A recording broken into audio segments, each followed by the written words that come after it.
यदि आपका आहार सही हो जाए तो आप अपनी सभी बीमारियों का बगैर दवाई के इलाज कर सकते हो। यह बात हम अतिशयोक्ति में नहीं कह रहे हैं।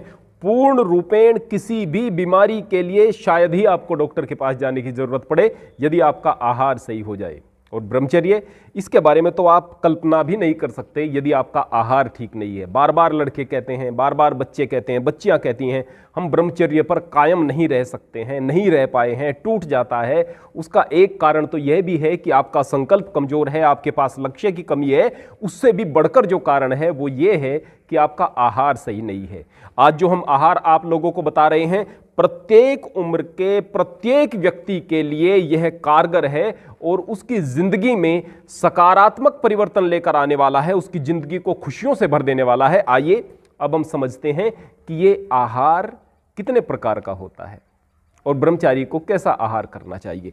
ब्रह्मचारी को केवल सात्विक आहार करना चाहिए। कायदे में तो दुनिया में प्रत्येक व्यक्ति को सात्विक आहार करना चाहिए। 3 प्रकार का आहार होगा: सात्विक आहार, राजसिक आहार और तामसिक आहार। क्योंकि 3 प्रकार के गुण व्यक्ति में पाए जाते हैं: सतोगुण, रजोगुण और तमोगुण। जो सतोगुणी व्यक्ति होते हैं वो लोग हल्के फुल्के रहते हैं, प्रफुल्लित रहते हैं, आनंदित रहते हैं, ज़्यादा सजग रहते हैं, बोधपूर्ण रहते हैं, उनमें हर प्रकार के गुण पाए जाते हैं। जो रजोगुणी व्यक्ति होते हैं उनमें इच्छाएं बहुत होती हैं, वासना होती है, अहंकार होता है। निरर्थक ही वो कभी कभी बहुत ज़्यादा खुश हो जाएंगे और निरर्थक ही इतने दुखी हो जाएंगे कि बस जिंदगी कुछ भी नज़र नहीं आती। जो तमोगुणी व्यक्ति हैं वो सुस्ती में रहेंगे, आलस्य में रहेंगे, देर तक सोए रहेंगे, दिन में भी नींद में रहेंगे, भ्रम में रहेंगे, क्रोध उन्हें बहुत आएगा। तमस अंधेरे का भी नाम है तो उनका जीवन अंधकार में चला जाएगा। तामस क्रोध का भी नाम है तो वो क्रोधी भी रहेंगे। कुल मिलाकर उनकी जिंदगी पूर्ण रूपेण एक बोझ बन जाएगी। अब सात्विक भोजन से सतोगुण बढ़ता है, राजसिक से रजोगुण और तामसिक भोजन से तमोगुण बढ़ता है। अगर आपकी जिंदगी में आलस्य है तो उसका एक कारण यह भी है कि आप लोग तामसिक भोजन कर रहे हो। सात्विक भोजन करने वाला व्यक्ति जीवन में आनंदित रहता है, प्रफुल्लित रहता है। आइए समझिए ये सात्विक भोजन क्या है। ठीक ठाक मात्रा में सही प्रकार से हजम हो सकने वाला सुपाच्य भोजन, ज्यादा मिर्च मसाले जिसमें बिल्कुल ना हो, जो कि क्षारीय हो, जिसमें पानी की मात्रा काफी मात्रा में हो, वह भोजन सात्विक भोजन कहलाता है। जो बहुत तीखा है, जिसमें मिर्च मसाले बहुत ज्यादा हैं, जो तेज नमकीन है, चटपटा है, ऐसा भोजन राजसिक भोजन कहलाता है। जिस भी भोजन को आप आग पर पका करके 6 घंटे तक के लिए रख दोगे वो भोजन तामसिक भोजन हो जाता है। भले ही वह सात्विक भोजन है लेकिन तामसिक हो जाएगा। वास्तव में आहार हम एक प्रकार का नहीं लेते। इस शरीर को चलाने के लिए हम बाहर से जो भी चीजें ले रहे हैं वो आहार हैं। हवा, पानी, भोजन और विचार, ये सब आहार होते हैं। अब कहेंगे विचार भी आहार है क्या? बिल्कुल आहार है। एक व्यक्ति कहीं से आया, आपके पास में आकर के बैठ गया, बैठ करके उसने आपको बताया कि फला आदमी आपके बारे में इतनी बुरी बात कह रहा था। आपके मन में तो बीज डाल दिया। अब आप उसके बारे में सोचते रहेंगे, टेंशन में आएंगे, गुस्सा आपको आएगा। उन नकारात्मक प्रभावों से, उन नकारात्मक विचारों के प्रभावों से आपका पेट खराब होने लग जाएगा, आपकी नींद गड़बड़ा जाएगी, जिसका आपका डाइजेस्टिव सिस्टम पर बुरा प्रभाव पड़ेगा। आप बीमार हो जाएंगे, शरीर पर भी प्रभाव पड़ गया, मन पर भी। एक व्यक्ति ने बार बार आपको कहा आप तो बड़े कमजोर से दिखाई देते हो, चेहरा बिल्कुल निस्तेज सा है, बस मन में बीज पड़ गया, आप वैसा ही सोचने लग गए, बस मेरी जिंदगी कुछ नहीं, मैं भद्दा सा दिखता हूँ, खराब सा दिखता हूँ। तो बस ये जो बीज पड़ते रहते हैं विभिन्न प्रकार के, कोई भी व्यक्ति कैसा भी विचार आपके मस्तिष्क में डाल देगा, आप उसे पालना शुरू कर दोगे। यह गलत वैचारिक भोजन है। गलत विचारों के आहार से भी बचना है। हवा को हमने कितना गंदा कर दिया है, विस्तार से बताऊं तो एक वीडियो क्या 2 वीडियो भी कम पड़ जाएं। आप खुद सोच सकते हैं कितना गंदा कर दिया है। तो यदि आप ब्रह्म मुहूर्त में उठ करके, जबकि ज़्यादा सुंदर वातावरण होता है, ज़्यादा अच्छी हवा चल रही होती है, शुद्ध हवा होती है, उस समय ज़्यादा से ज़्यादा ऑक्सीजन अपने अंदर लें, प्राणायाम करें। ब्रह्म मुहूर्त पर हमारी एक अलग वीडियो है, मैं डिस्क्रिप्शन में उसका लिंक दे दूंगा, उसको आप देख सकते हैं। लेकिन आप शुद्ध हवा का सेवन दिन में कम से कम एक बार अवश्य करें। अब बात करते हैं पानी की। पानी को हमने कितना खराब कर दिया है, पूरे शहर की गंदगी वहां पर जाती है, फैक्ट्रियों से निकलने वाला केमिकल वहां पर जाता है। इतना ही नहीं, बड़े बड़े कारखानों के अंदर बड़े बड़े हौज तालाब टाइप बने हुए हैं, दिखाने को वो उस पानी को उपचारित कर रहे हैं, लेकिन उस पानी के अंदर बहुत सारे भ्रष्टाचार के चलते बोरवेल कर दिए जाते हैं और उस पानी को भूमि के अंदर पहुंचाया जा रहा है। यानी भूमि के अंदर से जो हम पानी ले रहे हैं वह भी शुद्ध नहीं रह गया है, उसमें बहुत सारे केमिकल मिल चुके हैं, पानी बहुत ज़्यादा गंदा हो चुका है।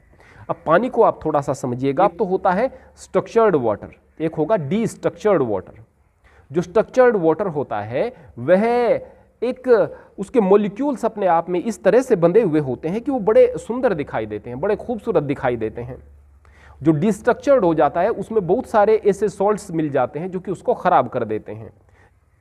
जो स्ट्रक्चर्ड वाटर होता है, आपने देखा होगा, यदि आप कहीं घूमने के लिए गए, आप झरने में नहाए, थके हुए थे, आपके शरीर ने जवाब दे दिया था, लेकिन जैसे ही थोड़ी देर तक झरने में आप नहाए तो उस बहते हुए सुंदर पवित्र पानी में आपको एक विशेष ताजगी का एहसास हुआ, आप तरोताजा हो गए। क्यों? क्योंकि वो जो स्ट्रक्चर्ड वाटर था आपके शरीर के अंदर स्थित पानी के साथ में मिलकर के उसको भी उपचारित कर देता है और आप प्रफुल्लित महसूस करते हो। शरीर को जो आवश्यक मिनरल्स पानी से चाहिए होते हैं, जो चीज़ें पानी से चाहिए होती हैं, जो सॉल्ट्स पानी से चाहिए होते हैं, वो भी चाहिए होते हैं। जैसे कि आपके शरीर के अंदर जो सेल्स हैं उनका जो TDS होता है वो 200 होता है, तो आप जो पानी पी रहे हैं उसका भी 150 से लेकर 200 या 250 तक TDS होना चाहिए। आप जो बाजार से डिस्टिल वाटर खरीद रहे हैं उसका भी 50 के आसपास TDS रहता है, जो आपके लिए इतना उपयोगी नहीं है। और अगर इधर उधर से पानी आप पी रहे हैं, जैसे कि ज़मीन के अंदर से निकाल रहे हैं, वह भी गंदा हो चुका है। और अगर टैंक के अंदर से पानी ले रहे हैं, रुका हुआ पानी आप ले रहे हैं, वो टोटल डिस्ट्रक्चर्ड पानी है, वह आपके लिए नुकसानदायक है। तो इस पानी को आप स्ट्रक्चर्ड किस प्रकार से बनाएंगे? आप एक मटका लें, मटके के अंदर एक तांबे की प्लेट, आप कहीं से भी मंगा सकते हैं, आपको ऑनलाइन भी मिल जाएगी। तांबे की एक प्लेट जो 3-4 इंच चौड़ी होगी और 8-9 इंच वह लंबी हो सकती है, 1 फुट लंबी हो सकती है। आप अपने पात्र के अनुसार उसको मंगाएं और उसको उस पानी में डाल दें। 12 घंटे तक यदि आप उसको उसमें डाल करके रखेंगे तो वो पानी स्ट्रक्चर्ड वाटर हो जाता है। यदि आपने उस मिट्टी के बर्तन में रखे हुए पानी में उस तांबे की प्लेट को रखा है तो ये जो पानी है ये अमृत बना लिया है आपने। वास्तव में आपको पता ही नहीं कि आपके लिए कितना लाभदायक है। अब हम भोजन के विषय में बात करते हैं। भोजन वह, जैसा कि हमने जिक्र किया था, जिसमें प्राण शक्ति हो, अर्थात फल हों, सब्जी हों, अनाज हों, मेवे हों। अनाज को आप जमीन में बो दोगे तो वह अंकुरित होकर पौधा बनेगा, वृक्ष बनेगा, जीवन है उसके अंदर। फल ये प्राण शक्ति वाले हैं, सब्जी प्राण शक्ति वाले हैं, ये जो ताजी चीजें हैं ये प्राण शक्ति वाली चीजें हैं। दूसरे, हमारे शरीर के अंदर 70% पानी है और 30% सॉलिड है। तो हमने ऐसे भोजन को ग्रहण करना है जो वाटर रिच हो, वाटर पुअर ना हो। वाटर रिच क्या होंगे? जिनमें पानी की मात्रा ज़्यादा होती है। जिस प्रकार हमारी सब्जियां होंगी, हमारे बहुत सारे फल होंगे, वे वाटर रिच होंगे। कहेंगे कि हम पानी की पूर्ति तो ऐसे ही कर लेते हैं बाहर से जो आप पानी की पूर्ति कर रहे हैं वह पानी इतना स्ट्रक्चर्ड नहीं हो सकता जितना फलों के अंदर से आपको प्राप्त हो रहा है, एक बात। दूसरी बात, वो फल उस पानी के साथ मिलकर के क्षारीय हो रहे हैं। हम जो भोजन करते हैं उसमें उतना ही अम्लीय और उतना ही क्षारीय यदि हम भोजन करते हैं तो हमारे पेट का जो pH लेवल होता है वह बैलेंस रहता है, वह संतुलित रहता है।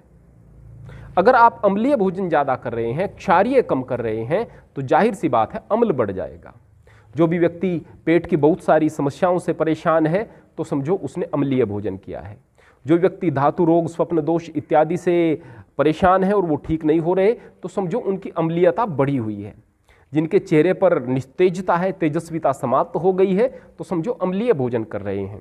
जोड़ों में दर्द और बहुत सारी बीमारियां, वो सारी की सारी अम्लीय भोजन से शुरू होती हैं। यहाँ तक कि कैंसर वो अम्लीय भोजन से शुरू हो जाता है। अगर आप बहुत ज़्यादा अन्न ले रहे हैं तो अन्न के अंदर पानी तो नहीं है, अन्न तो टोटली सॉलिड आप फूड ले रहे हैं, तो जाहिर सी बात है उससे अम्ल बढ़ेगा, वह अम्लीय है, गलत नहीं है, लेना है आपको, लेकिन अम्लीय है। उतनी ही मात्रा में आपको क्षारीय चीज़ें लेनी है। अगर आप शुरू करते हैं, चाय लेते हैं टोटली अम्लीय, रोटी लेते हैं टोटली अम्लीय, दाल जितनी होती हैं टोटली अम्लीय होती हैं, जो आप बाजार से कुछ खरीद कर लेकर आ रहे हैं, बिस्किट वगैरह हैं, वो तो पूरे तरीके से निष्प्राण चीज़ें हैं, प्राण रहित भोजन है, पता नहीं कब का कब वह बना होगा। इस तरह का भोजन हम लेते हैं जो पिछले साल का बना हुआ है। अब उसमें बताओ कहाँ की प्राण शक्ति शेष बची है। तो इतनी सारी अम्लीय चीजें ले रहे हैं, क्षारीय आपने क्या ली? क्षारीय हम बहुत कम ले रहे हैं, अम्लीय ज्यादा ले रहे हैं, तो रोग के तो हम शिकार होंगे ही। तो जाहिर सी बात है, यदि हम प्रकृति पर आधारित रहेंगे, माता प्रकृति से जुड़कर रहेंगे, तो यह माँ हमारा ख्याल रखेगी। संसार में इतने सारे जीव हैं, इतने सारे जीव प्रकृति पर आधारित रहते हैं और बीमार नहीं पड़ते। हमने प्रकृति को भी खराब किया है। हम इस भागदौड़ भरी अपनी जिंदगी में चीज़ों को बदलते जा रहे हैं, इसका नुकसान हमें उठाना पड़ रहा है। यहाँ तक कि जो हम प्रकृति से चीज़ों को प्राप्त कर रहे हैं वो भी पूर्ण रूपेण हमें शुद्ध नहीं मिल रही है। बहुत सारे रासायन युक्त, बहुत सारे केमिकल युक्त फसल प्राप्त हो रही है। तो आप जो ये भोजन कर रहे हैं इसके अंदर भी जहर आ रहा है, ऊपर से आप इस भोजन में भी अनेक प्रकार के प्रोसेस लगा करके, उसे बासी करके, उसे तामसी करके खा रहे हैं। अरे भाई ठीक कैसे रहोगे आप लोग, कैसे रहोगे? कितना बनावटी जीवन जी रहे हैं हम। यदि हम माता प्रकृति से जुड़ करके नहीं रहेंगे तो यह प्रकृति माँ हमसे नाराज होगी ही, आपको प्राकृतिक बीमारियां होंगी ही होंगी। तो जाहिर सी बात है, यदि आप प्रकृति से जुड़कर रहना चाहते हैं तो अपने भोजन में सबसे पहले प्राण शक्ति वाला भोजन शामिल करें। प्राण शक्ति वाला भोजन, वो भोजन जो कि सीधा सीधा प्रकृति से प्राप्त हो रहा है, वो नहीं जो कि फैक्ट्री मेड है, वो नहीं कि जो बहुत सालों से प्रोसेस किया गया रखा हुआ है, वो नहीं जो प्रिजर्वेटिव है। आप दूध भी ले रहे हैं तो वो आपको थैली में बंद दूध मिल रहा है, अनेक प्रकार के प्रिजर्वेटिव्स उसमें मिला दिए गए हैं, अनेक प्रकार से वह उपचारित हो रहा है। और इतना ही नहीं, वो गाय का या भैंस का दूध होता तो विषय अलग था, वो तो यूरिया का, अरारोट का, डिटर्जेंट का, पता नहीं किन किन चीजों का मिश्रण करके नकली दूध भी आप लोगों तक पहुंच रहा है। जाहिर सी बात है, आप दूध जैसी किसी सफेद चीज का सेवन दूध समझ करके कर रहे हैं जिसमें अनेक प्रकार के हानिकारक तत्व हैं। तो जितना आप प्रकृति से हट गए उतना ही प्रकृति आपसे नाराज हो गई। इस बात को आपको समझना होगा। दूसरे, आप संपूर्ण आहार लें। संपूर्ण आहार अर्थात आप चावल ले रहे हैं, देखेंगे कि देखो भाई कितना सफेद है, कितना लंबा लंबा सा चावल है। अरे भाई वो जो भूरा सा चावल होता था ना, जिसको हमारी माताएं बहनें पुराने जमाने में खोटती थी, मूसल से ओखल के अंदर कूटती थी, वह इतना पौष्टिक होता था। उस चावल को हजम करने के लिए जो ऊपर उसका परत होती थी वह आपके शरीर में जाती थी और बहुत ताकतवर आपको बनाती थी। आज का ये जो चावल है आपको मिल रहा है, ये आपको शुगर बढ़ा रहा है, आपको बीमार कर रहा है। कारण क्योंकि वो भूरे वाला चावल आपको मिल ही नहीं रहा। जहाँ से आपको वो ब्राउन वाला चावल मिले, उस चावल का यदि आप सेवन करें तो बहुत बढ़िया। चलो उसका सेवन यदि आप नहीं कर पा रहे तो आप गेहूं किस प्रकार से प्रयोग करते हैं? आप लोगों को चाहिए कि एक बार आप आटे को छानें, लेकिन छान कर देखें कि इसमें कोई ऐसी चीज नहीं है जो कि हमारे लिए नुकसानदायक है, कोई कचरा नहीं निकला। तो उस चोकर को वापस उस आटे में मिला करके चोकर समेत आप रोटी खाएं।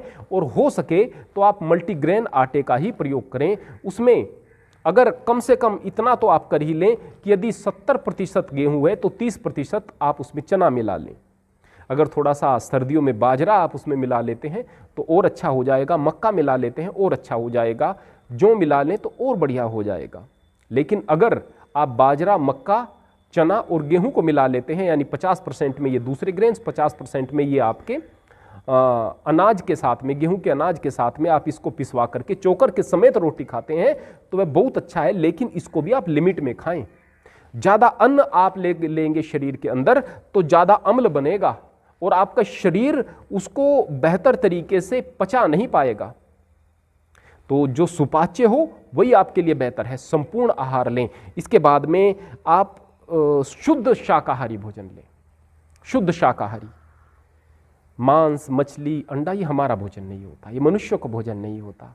ब्रह्मचर्य का मतलब ब्रह्म जैसा आचरण, ब्रह्मचर्य का मतलब आपके विचार भी पवित्र हो, आपके अंदर दया भी हो। अब अंत में कुछ ऐसे प्रश्न जो आपके मस्तिष्क में आ सकते हैं, क्या हमें चाय कॉफ़ी नहीं पीनी चाहिए, ब्रह्मचर्य के लिए घातक हैं? वास्तव में ब्रह्मचर्य के लिए तो पूर्णतः घातक हैं, लेकिन जो अम्ल पित्त के मरीज हैं उनके लिए भी यह जहर है और लाभकारी तो किसी के लिए भी नहीं, इसलिए चाय कॉफ़ी का भी हम परहेज करें।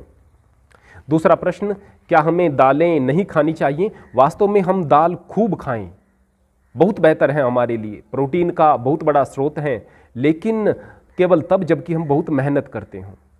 अगर आप मेहनत नहीं कर रहे और दाल खाएंगे तो आपको अम्ल बनेगा, गैस बनेगा, तेजाब बनेगा, तो बड़ा आपको अच्छा महसूस नहीं होगा, बड़ी परेशानी होगी।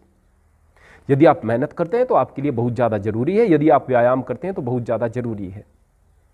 हमें दूध पीना चाहिए या नहीं? वास्तव में वो ब्रह्मचारीगण जिनको औषधियों का सेवन करना है और उनकी औषधि दूध के साथ में है, उन्हें तो लेना पड़ेगा उतनी मात्रा में। जो सामान्य व्यक्ति है, सही प्रकार से उनकी कदकाठी है, उनको दूध की जनरली आवश्यकता नहीं, क्योंकि दूध एक भारी भोजन होता है। लें तो बहुत कम मात्रा में लें, और हो सके तो उसके स्थान पर आप नारियल पानी लें यदि आप लेने में सक्षम हैं तो। और यदि लेना है तो सूरज छिपने से पहले पहले यदि आप दूध ले रहे हैं तो ब्रह्मचर्य के लिए भी अच्छा है और आपकी सेहत के लिए भी अच्छा है। हाँ, बूढ़े व्यक्ति सोते समय ले सकते हैं, लेकिन बहुत कम मात्रा में। अधिक मात्रा में यदि आप दूध लेंगे तो उसके विपरीत परिणाम ही होंगे, आपका कफ भी बढ़ेगा और अनेक प्रकार के रोग आपको हो सकते हैं।